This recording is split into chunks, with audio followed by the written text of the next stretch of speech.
உங்களுக்கு 1 வாரம் டைம் தரோம். கல்லறையை இடிச்சிருங்க. உங்களுக்கு கஷ்டமா இருந்தா சொல்லுங்க, கார்பரேஷன்ல இருந்து ஆள் வருவாங்க. என் உயிர் இங்கதான் இதுக்குள்ளதாமா இருக்கு. இதை இடிச்சா நான் செத்துருவேன்.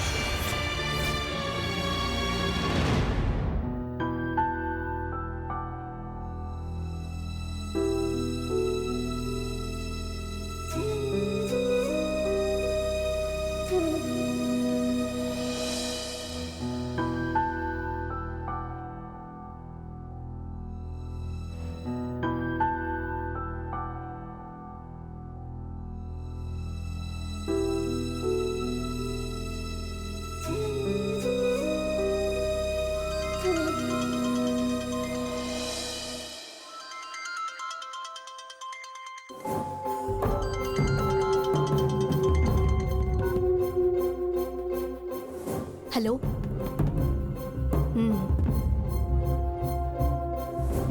எம்டி கொஞ்சம் வேலையா இருக்காரு. 1 hour கழிச்சு கூப்பிடுங்க.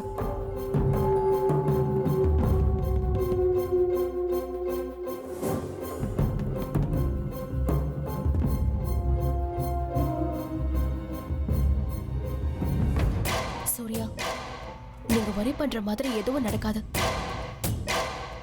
கல்லறை மேல யாராலையும் கை வைக்க முடியாது. நான் 2-3 லீடிங் லாயர்ஸ் கிட்ட பேசிருக்கேன். முதல்ல கோர்ட்ல ஸ்டே ஆர்டர் வாங்கலாம்னு சொல்லிருக்காங்க. லீகலா ஃபைட் பண்ணலாம். ஒருவேளை கோர்ட் கல்லறை எடுக்கணும்னு சொன்னா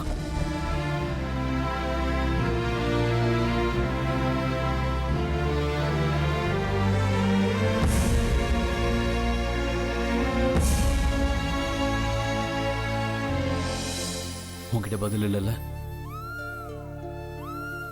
என்கிட்டயும் இல்ல. என்னால கல்லறையை இடிக்கணுங்கிறதே நினைச்சு பார்க்க முடியல. திவ்யா இங்க இந்த வீட்டுல என் கூடவே இருக்கா. அவளை என்னால எங்கேயும் அனுப்ப முடியாது.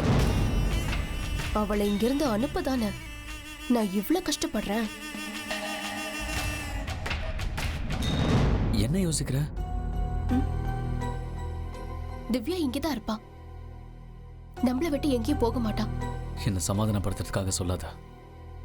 இல்ல, நிஜமாதான் சொல்றேன்.